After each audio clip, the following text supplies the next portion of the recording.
Hello everyone, my name is Brian and welcome back to another Smite commentary.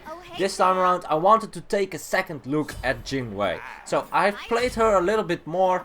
I wanted to master her because I had one of those quests, the training quests, where you had to master a god, but since I had every single god mastered I couldn't finish it. That's why I mastered her. Also she's a hunter and I like hunters a lot. So all in all, new god, try to master her. I think she has some interesting things in her kit, but overall I think she needs some work. I don't think she is in the right spot yet. I'm not sure what changes would be good on her, but she's definitely not in the best spot in my opinion. So, played her a little bit more. This is probably the best game I've had with her, and if I look at it from an analysis point of view, I think it all has to do with the fact that we have a lot of front lines, so to speak, and they absolutely don't have any dive potential whatsoever, not a lot at least. The only one that's really good at diving is the Thor, so if I can avoid him I'm pretty much good to go. So I've tried a few things, leveling up her 1 first or her 2. Both have something for it. Probably the most important thing is, in my opinion, to level up your 1. Just for the sheer fact that it is a burst damage that is pretty good you have pretty good ways to guarantee it. It's not too easy to, not too hard to hit, in my opinion. Of course you can miss it, but it's a lot more reliant. And the sheer fact that your 2 is kind of RNG. Do you get it or don't you get that crit? If you don't get the crit, you literally get nothing out of leveling your 2. Absolutely nothing. You get nothing out of it. There is no use in leveling your 2 if you do not get a crit. So, even though it increases your amount of crit chance, I'm not sure if it's worth it putting every single point in it for that 5% additional crit chance. Might be my opinion, might not be true. Some people might prefer it, and also depends on the game mode a lot. But I like to level up my 1 first. So, leveling up the 1 provides you a little bit more burst, like I said. And the additional crit, it is good, but if you don't have any other crit items to work with it, I don't think it is really worth it that much. So there is a build I'm going to go for that I use for this god almost every single time. There is a little variation to it that you can also use, but in my opinion, I think this is, for me at least, the best one I could think of. I go into the Igeval after the power boots.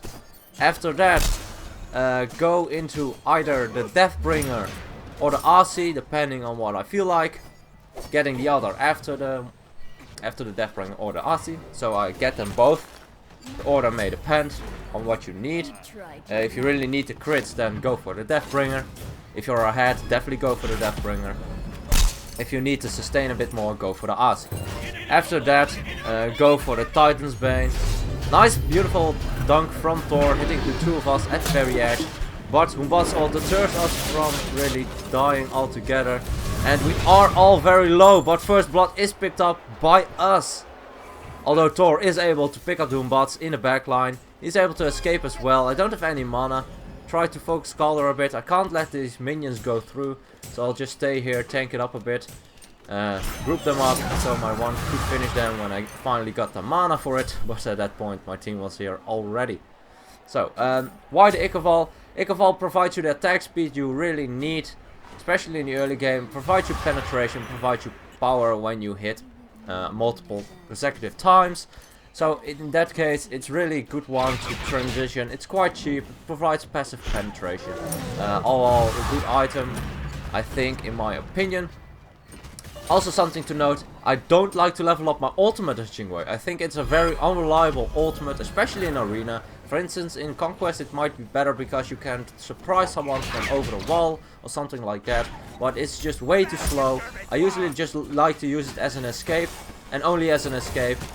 Only when I feel like there is a good opportunity to use my ultimate and I can displace myself with it as well, then you can use it. But the additional damage is 80, as you can see here. That isn't an awful lot of additional damage, and since it's so hard to confirm, I don't think it's really worth it. So I'd rather go for that additional crit with my 2, just to get more crits out if I'm lucky.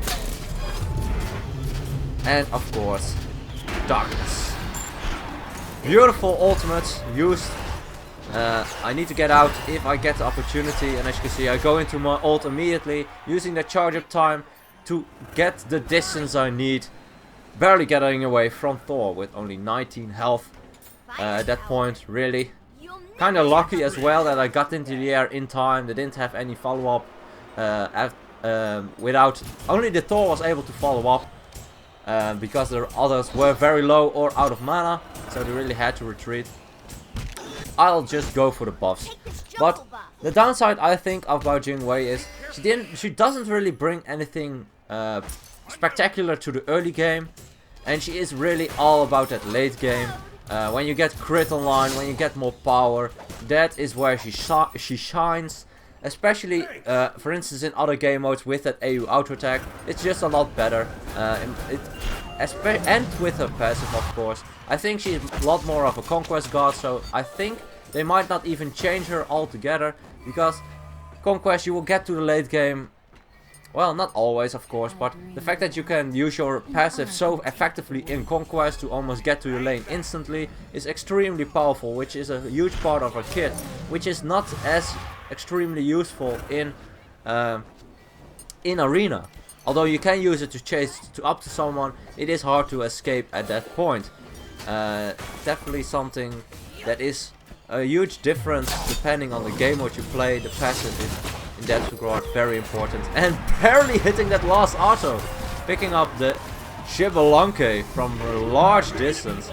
Thor is in the air, so I will go and retreat if I see the red marker on me, and there it is. I try to use my ult preemptively to get the CC immunity, just barely misses his hammer, and I'm able to get away again with a lot of luck and getting out as safe as I try.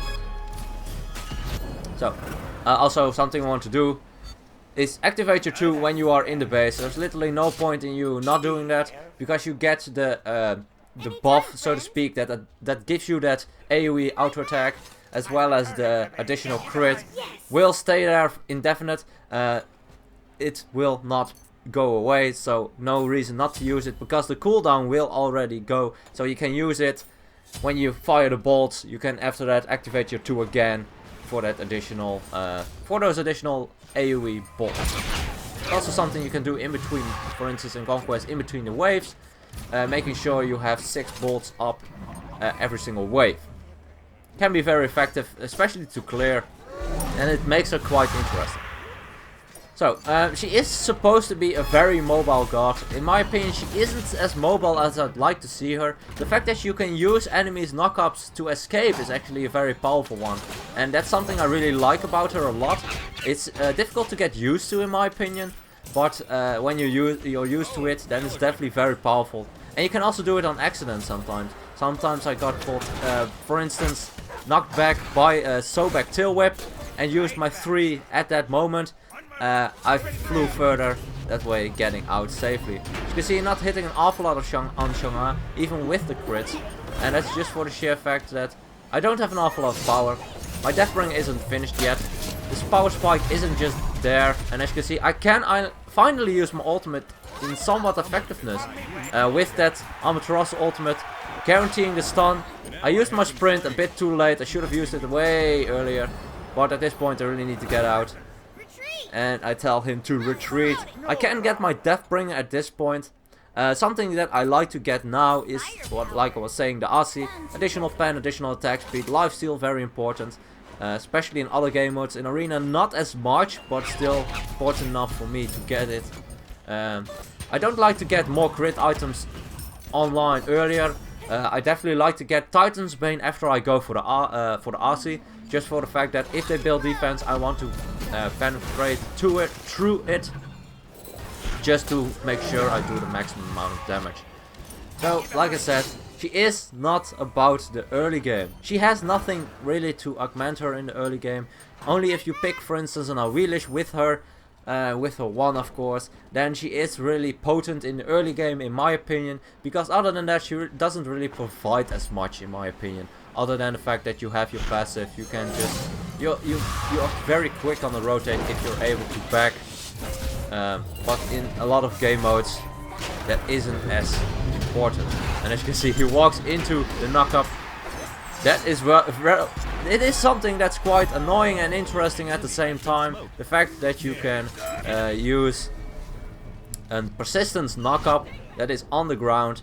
You see some people go into it accidentally, or just by accident of course, but some for fun as well, just because it's it's like a jump pad. It's just quite funny. But altogether, I think she needs a little bit work, but I'm not sure if she will get it. I'm not sure how she is performing in Conquest, and they're only really looking at Conquest. I kind of understand why, because it's very difficult to balance a guard in every single game mode, and she really is a Conquester. For the fact that she has that mobility, she has a passive, most important part of that mobility. She has the crits for the late game. She's all about the crits. And that's also something I don't really like on gods. She relies on crits too much, in my opinion. Like, if you have your 2, even if you have maxed out your 2, you only get 3 shots. If you don't crit, then it is very difficult to be effective. It is all about that RNG. For instance, I have the Deathbringer, but that is 45% crit chance when my 2 is maxed out. So it is still a good opportunity, a good chance. I don't get any crits whatsoever with my 2 activated, and that kind of gets rid of her point of being that crit, that high damage guard with the crit. This point needs to be a bit careful. I'll just fly up a bit. If he was going for me, I might have been able to use my 3 to kind of escape, but he didn't go for me. I'm in the back line. They kind of ignore me. I don't really get a good angle to go for anyone. The ultimate from Ice is healing them up a lot, and at this point I really need to try and retreat. I try to dodge some of the abilities. Again, very low. But again, able to escape. My team was still around, so they were not going to chase me down. And at this point, actually, even though I'd like the Titan's Bane, Malice is a very good pickup as well. And that is the final item I'm going for. Especially if you look at some of the enemy gods, most of them actually picked up Breastplate. I can kind of understand why. We have Bots as well as an Amaterasu, as well as, of course, the Jing Wei Hunter. But the Hunter on its own is enough to do that sometimes. And even though Jing Wei is a very good mage in damage, it is over time, it is avoidable, it is in a large circle around him, so you can get away from it, especially if you split up as a team, then it isn't as effective. We do have the Sobek, of course, but I think overall in our team composition, the physical is just a lot more threatening, and as you can see, a good amount of physical protection on the enemy side, so I definitely need to get some penetration, some more penetration online. Executioner is an option as well. I'm not really a fan of Executioner in Season 3 as much, just because it does only the percentage penetration.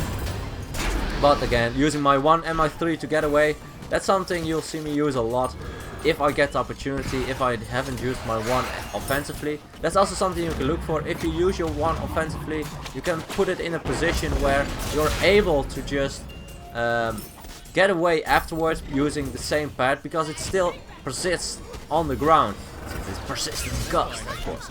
But yeah, as you can see, I still got my ultimate, but at this point I can use it. I didn't want to get so close. I think my dash was on cooldown, not entirely sure. It is up now, but just to make sure I don't slip and slide to the opponent's side, I use my ultimate. And since I feel like the ultimate, ooh, hitting every single shot, critting as well. The last crit wasn't necessary, but feels good to kill off that Thor. So, like I said, she is RNG based a lot. Sometimes you're lucky, sometimes you're not. But if you're not, then she doesn't bring much to the table at all. She doesn't have an awful lot of control. She has a knock-up, that's it. Her escape is pretty decent, but it is basically just an Agni dash, for instance, where she has to knock herself up for it. If you're against a lot of knock-ups, it is very effective in my opinion, because it's something people are not used to. But other than that, the crit is nice, of course. Like I said, that's all she has. So you really need to build some crit with her. You can rely on the crit on its own, but beats force out. Nice, but 2 ultimates used on me as well, so I think that is a win. 1 beats for 2 ultimates, even though they have shorter cooldown. I think it is still worth it for us. And beautiful Amaterasu ultimate, able to pick up that kill on the Xbalanque quite easily. Try to knock up. Now I need to be careful. I go into my gust, but since I'm with my team, I can use it. That's also something that you may utilize a lot, but since it's using up all your escape, then you might not want to do it. When you use your 1, you go into it, and you use your 3, you get that additional attack speed, as well as the fact that you have Hastened Fatalis proc. And that Hastened Fatalis proc can be very effective. As you can see, I used my ultimate again to escape. Make sure that actually Xbalanque got damage as well. As you can see, I saw him following me. I turned around, hit him twice. 1 crit is enough to secure that kill rather easily. And he regrets his chase ever since. That's something you don't really want to do if you have such a low HP. I saw he had like half HP when he chased up to me with his 3. And when I used my ultimate, it hit about 400, 450. So it is actually a good amount of damage, but it's hard to confirm. He basically dashed into it, and that's the only reason why I hit it. I used it as an escape and not as an engaging tool. If you go for instance, Conquest, of course the golden bow, the I think it's tiny dagger or something like that, the rank 2 from golden bow, it is very good on her with her 3, of course. It's a lot of additional damage, but in other game modes I don't really like it as much, especially arena, especially when you're with the Jing Wei. Ooh, that was that RNG what I was talking about, doing work on the opponent Xbalanque, critting him in the face. A lot of damage on those crits. But it is on one hand better than Artemis passive, even though Artemis passive is a lot better when you're fighting persistently. The fact that you... nice. Actually critting on the minion, I think, and it hit the Shangha as well with that AoE on my 2. But the thing that Jing Wei has that Artemis doesn't, Artemis has the persistent crit chance increase. She only has it on 3 basics, but you get to choose when you want those 3 basics to have additional crits. So that can be very effectful, well, it can have a large impact when you use it at the opportune moment and get that lucky crit. She's all about that crit. It's just probably the thing I noticed about her. I honestly don't even like chins as much. I've seen a build I like on her as well though. Someone built boots into Aussie for that additional pen, the attack speed. Ooh, Thor barely getting into the air. Nice save on his part, but he's actually going aggressive on the Sobek and he gets, well, destroyed by the Sobek. Oh my god, that was the wrong decision. He should have just went away. He had barely any health left. If you'd recognized it, he should have just went back to base. Going greedy. Even if you would have gotten it, he would have died as well. So it's still not worth it. And it is a risk he was willing to take, but it didn't pay off. And as you can see, the crits coming out. And it is enough. Killing him for the 8, 0 and 11 slash line is just nuts. So, pretty interesting. But like I was saying, the build I saw on her as well, I haven't actually tried it yet. Boots into Aussie. After the Aussie you go into the chins. That way you have the attack speed to really utilize the chins. And chins are very effective, especially early on. Actually in every stage of the game. So that way you have the lifesteal you need. You have the attack speed you need. You have the chins for a lot of damage, and that can kind of help you through the early game where she is a bit lackluster without the crits. After that I think he went for Deathbringer, missing all my shots, and standing in the Isis ultimate, definitely not a recommendation to survive. But it doesn't really matter, we still pick up the victory and we are going into that bonus round. So, like I was saying, Asi, chins, very good combination into crit, into the Deathbringer. If you need penetration, you go for the Titan's Bane. If you need more crit, you go into the Malice, and after that you finish off with Titan's Bane or Malice, depending on the route you want to take. I think it's a really good one. I activate Sprint immediately. Nice Thor stun as well as the ultimate. Not an awful lot of follow-up in that little time. I still have my beats up. I'm able to just wreck the backline, and actually the Malice proc finishes off the ISIS. It is 4 on 1 and it is the victory. So we are able to pick up a double kill in the bonus round and able to pick up this victory. Like I said, a very good game altogether. Only the last time against the ISIS was really a misplay. But in my opinion, this game all came down to a lot of frontline on my team. Just an insane amount of additional frontline to kind of protect me, as well as someone to for the enemy to focus on.